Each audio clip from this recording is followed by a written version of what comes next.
Hello बच्चों। तो आज हम डिस्कस करेंगे आज का इस चैप्टर का लास्ट टॉपिक सोशल साइंस का, that is Harappan. Harappan topic चल रहा था बच्चे। इससे पहले वाली क्लास में मैंने डिस्कस किया कि what is the meaning of town planning. Town planning का मतलब क्या होता है, उसकी नीड क्या थी, और हड़प्पन तिब्बतियों ने उसको बहुत अच्छे तरीके से भी समझाया था। आज हम देखेंगे हड़प्पन सिविलाइजेशन से रिलेटेड कुछ और शब्द, जैसे कि वहाँ के टाइम पर एक वाटर मैनेजमेंट बहुत अच्छा मिला था।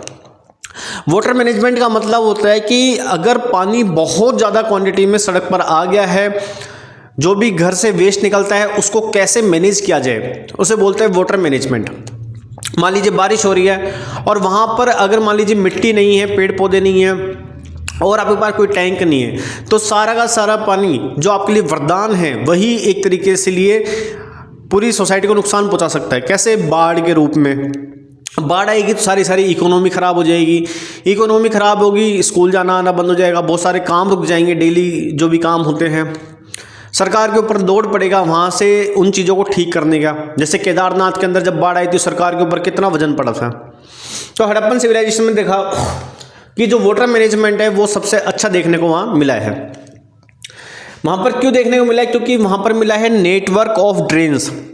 ड्रेन्स का मतलब होता है कि जो भी पानी आया उसको उसकी जगह पर कैसे पहुंचाया जाए, वो वहां से खाली कैसे किया जाए। जैसे हमारे घर में ड्रेनिंग सिस्टम कैसे है बच्चे, नाली के रूप में बना हुआ। आप अपने मोहल्ले में देखिए, जो भी घर का पानी निकलता है पाइप के जरिए वो सीधा सड़कों पे नहीं आता, वो पहले कहाँ जाता है? नाली के अंदर जाता है। नाली के बाद बड़े नालों के अंदर जाता है, फिर कहीं जाकर एक बड़ी वाटर बॉडी होती है, लाइक तालाब मान लो, झोड़ मान लीजिए, वहां जाकर वो पानी इकट्ठा होता रहता है। इमेजिन करो अगर ये सब चीज़ें नहीं हो तो बताइए वहाँ पर कोई इंसान रह पाएगा? बिल्कुल नहीं रह सकता है बच्चे। तो वहाँ पर देखा नेटवर्क ऑफ ड्रेन्स मिले हैं, वहाँ पर बहुत ही सुविकसित तरीके से पानी की निकासी जो है उसको बनाई गई थी। जैसे इसको हम ऐसे भी समझ सकते हैं, जब हम छोटे थे तो हम बजरी के अंदर, मिट्टी के अंदर खेलते रहते हैं, तो हम उसके बीच में से एक पानी की वो निकालते नहर सी, ताकि पानी जो उसमें डाला जाए पूरे घर को बर्बाद ना करे, वो डायरेक्ट उसी नहर के जरिए पानी आगे की तरफ निकल जाए। रिजर्वोयर्स से उनके पास, जैसे कि तालाब। देखो आज के समय में हम एक इंग्लिश में शब्द यूज करते हैं वाटर हार्वेस्टिंग, पर वाटर हार्वेस्टिंग का जो कंसेप्ट है वो तो हड़प्पन सिविलाइजेशन ने पहले ही बता दिया था। उनको पता है कि जैसे कि अगर मान लें मानसून का समय आता है, बहुत तेज बारिश होती है, क्या तो उस पानी को हम जाने दिया जाए या उस पानी को हम इकट्ठा कर लें, ताकि फ्यूचर में हम इसको जब भी आपदा जैसी सिचुएशन आती है, पानी की कमी आती, तो हम उस पानी को वापस से यूज़ में ले सके। अगर मान लो वो रिजर्वोयर की तरह यूज़ नहीं करते हैं तो बताइए उनके पास जब तक पानी आ रहा है तब तक उसको यूज़ कर सकते हैं। जैसे मान लीजिए आप कहीं जॉब करते हैं या बिजनेस करते हैं, हर मंथ में जो आपको सैलरी मिलती है, अगर उसको आप रिजर्व में ना रखते हो, एक अकाउंट में सेव ना करोगे कुछ अमाउंट को, तो जब बुरा टाइम आएगा तो आप किसके ऊपर डिपेंडेंट रहोगे। तो इसलिए यहाँ पर जो रिजर्वोयर की तरह काम करता है वो क्या था? तालाब उन्होंने यूज़ किए थे, ताकि जो भी मानसून का पानी आता है वो एक जगह जाकर इकट्ठा हो जाए। बाद में उसको पानी पीने के रूप में यूज़ कर सकते हैं, कपड़े धोने में यूज़ कर सकते हैं, और जो भी ऐसी चीज़ें जिसमें पानी की आवश्यकता होती है उसमें यूज़ कर सकते हैं। वाटर हार्वेस्टिंग वो मैंने बता दिया कि पानी को कैसे संचित किया जा सके, पानी का बेस्ट तरीके से यूज़ कैसे किया जा सके। अगर मान लो वाटर हार्वेस्टिंग नहीं होता है तो उनको हमेशा कंटिन्यूस वाटर रिसोर्सेज पे डिपेंडेंट रहना पड़ेगा।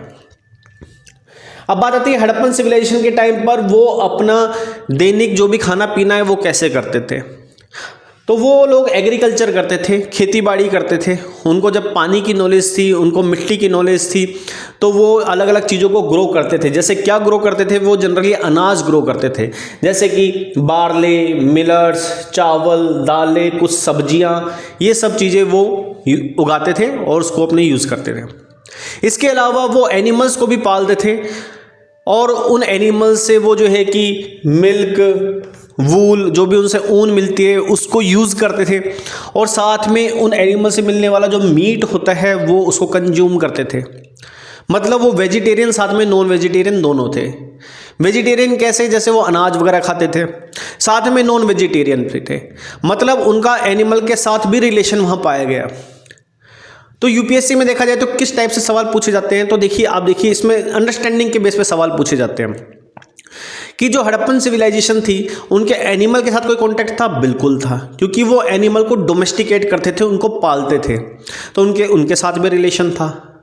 क्या उनको नॉलेज थी वाटर हार्वेस्टिंग के बारे में या ड्रेनेज सिस्टम से रिलेटेड? बिल्कुल था, क्योंकि उनके टाइम पर उनको रिजर्वोयर्स देखने को मिले हैं। क्या उनको एग्रीकल्चर की नॉलेज थी? अब इसमें यह भी पूछा जा सकता है कि क्या हड़प्पन सिविलाइजेशन के, हड़प्पन के लोग जो थे उनको मेटल्स की नॉलेज थी? अब देखो डायरेक्टली तो यहां नहीं लिखा है, लेकिन एक शब्द लिखा हुआ है क्या? एग्रीकल्चर। और एग्रीकल्चर में अपन यूज करते हैं क्या? हल, जिसे हम बोलते हैं प्लॉ। तो वो मेटल का भी हो सकता है, लकड़ी का भी बना हो सकता है। तो कहने का मतलब है उनको इस चीज की भी नॉलेज थी। तीसरा, देखिए आप कोई भी इकोनॉमी में जाओगे, वो इकोनॉमी क्या बिना व्यवसाय के, बिना ट्रेड के सर्वाइव कर सकती है? क्या मतलब ही नहीं बनता। जैसे कि याद करो, जब इंडिया के ऊपर ब्रिटिशर्स का राज था, तो ब्रिटिशर्स ने भी ट्रेड करना शुरू किया था। किसका ट्रेड करना शुरू किया था? इंडिगो प्लांटेशन, आप जानते हो। भारत से खूब सारे जो मसाले थे, स्पाइसेस थे, वो यहां से यूरोपियन कंट्रीज में जाते थे। तो ऐसी हड़प्पन सिविलाइजेशन भी ट्रेड करती थी। कैसे करती थी? देखिए मैं छोटा सा एक इंडिया का मैप बना देता हूं, ज़्यादा अच्छा तो खैर मैं बना नहीं पाऊंगा। अब देखिए यहाँ हो गया गुजरात रीजन, और यहाँ जानते हो आप पूरा का पूरा समुद्र वाला रीजन है, अरेबियन सी जिसको हम बोलते हैं। और यहाँ पर पास में आता है अफ्रीका। तो यहाँ से अपन जानते हैं कि जब अपन ने पहली क्लास देखी थी, हड़प्पन सिविलाइजेशन के कुछ अंश यहाँ गुजरात वाले रीजन पर भी मिले थे। और गुजरात में एक जगह है, उसका नाम है लोथल, जहाँ पर आपको कुछ पोर्ट्स देखने को मिले थे, बंदरगाह देखने को मिले थे। और यहाँ पर खूब बोट्स यूज होती थी, और उनके जरिए वो जो सामान है वो इंडिया से कहाँ पहुँचते थे? अफ्रीका के अंदर पहुँचते थे। तो ये लोग ट्रेड में भी आगे थे। ट्रेड किसका करते थे? बीड्स का करते थे, मोतियों का करते थे, ज्वेलरी का करते थे, ऑर्नामेंट्स के करते थे। इसके अलावा कुछ मेटल्स का भी करते थे, दैट इज कॉपर। तो कहने का मतलब है वहां की इकोनॉमी भी फ्लरिश थी।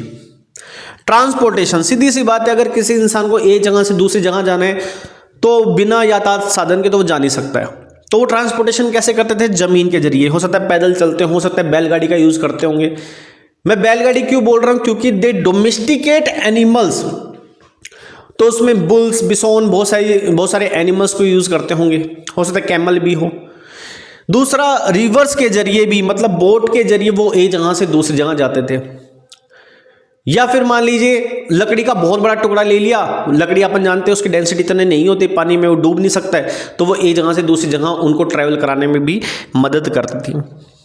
इसके अलावा उनको एक चीज मिली थी, दैट इज स्टीयरटाइट्स।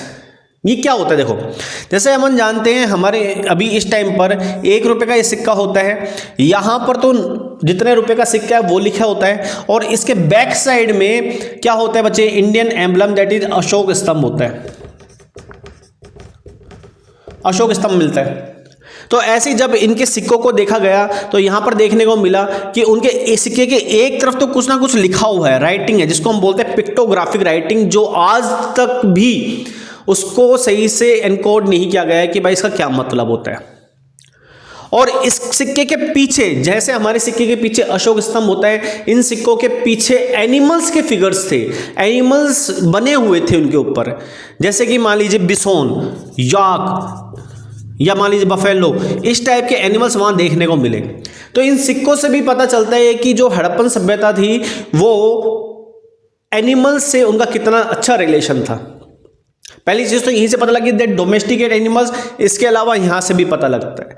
तो उन सिक्कों के पीछे कुछ एनिमल्स फिगर्स थे और आगे की तरफ कुछ ना कुछ लिखा हुआ था। अब बाद में समझ में आता है, जब इतनी एडवांस सभ्यता ये थी तो उनके ये लोग बचे क्यों नहीं, ये क्यों नहीं मिलते अब? जैसे आपने स्टोरी सुनी होगी कि जो डायनासोर्स है उनके विलुप्त होने का कारण था एक एस्ट्रॉइड। अब वो कितना सच्चा है कितना झूठ है अभी नहीं पता, पर हड़प्पन सभ्यता क्यों खत्म हो गई इसके 2-3 कारण बताए जाते हैं। जैसे है पहला, क्लाइमेट चेंज। हो सकता है कि क्लाइमेट में इतने बदलाव आ गए होंगे, बहुत ज़्यादा ग्लोबल वार्मिंग हुई होगी, श्योरिटी नहीं है कि यही कारण है, बट बुक्स में ये 2-3 कारण एक्सपेक्टेड वे में दे रखे हैं। तो क्लाइमेट चेंज हुआ होगा, वातावरण में बहुत बदलाव आ गए होंगे। दूसरा, इन्वेजन। जैसे आप जानते हो कि इंडिया पे चारों तरफ से ही घुसपैठ की हमेशा जो चीज़ है वो चलती रही है। जैसे नॉर्थ वेस्ट वाले रीजन्स देखो तो मुगल्स कितने लोग आए थे, अफगानिस्तानी बहुत सारे लोग आए थे, ब्रिटिशर्स थे वो लोग आ चुके हैं। तो हो सकता है उस टाइम पर कुछ लोग हैं जिन्होंने एक तरीके से घुसपैठ किया हो और उस कारण से वो जो सभ्यता वो खत्म हो गई होगी, उनके बीच में युद्ध हुआ होगा। और क्या कारण हो सकता है? रिवर के सूख जाना भी एक कारण हो सकता है ग्लोबल वार्मिंग हुई हो, बहुत तेज गर्मी पड़ी हो, सारे के सारे जो जलाशय हैं वो सूख करके खत्म हो गए हो। और जब पानी नहीं बचा तो बताओ क्या वो एग्रीकल्चर कर पाएंगे क्या? और जब एग्रीकल्चर नहीं पढ़ पाएंगे तो सीधी सी बात है, भूखमरी फैलेगी। तो ये सब कारण बताए गए थे, इसमें से सच क्या है ये अभी तक कोई फाइनल 100% सबूत के साथ कोई कह नहीं सकता। तो आज की क्लास में सिर्फ इतना ही। आज अपन ने पढ़ा, आज हड़प्पन सिविलाइजेशन को सेकंड पार्ट में ख़त्म कर दिया। इससे पहले वाले में हमने पढ़ा टाउन प्लानिंग के बारे में। इसमें हमने थोड़ा सा और डिटेल में देखा कि उनकी सभ्यता क्या है, उनकी इकोनॉमी क्या है, बहुत सारे फैक्टर्स हमने देखे। तो आज की क्लास आप लोगों को कैसी लगी? ये क्लास बहुत इंपॉर्टेंट थी। हड़प्पन सिविलाइजेशन बहुत ही एक इंपॉर्टेंट टॉपिक है कोई भी एक एग्जामिनर के लिए। अगर आपको कोई और टॉपिक में भी दिक्कत हो प्लीज़ बच्चों कमेंट सेक्शन में मेंशन कीजिएगा। ये चैनल सिर्फ मेरा नहीं है, चैनल सिर्फ आप लोगों का है। आप जो भी कमेंट सेक्शन में कोई टॉपिक लिखेंगे जिसमें आपको दिक्कत आ रही है, तुम्हारा ये भाई, तुम्हारा ये सर डेफिनेटली उस पर एक वीडियो बनाएगा बच्चे। आज की क्लास में सिर्फ इतना ही। थैंक यू सो मच बच्चों, हैव ए ग्रेट डे।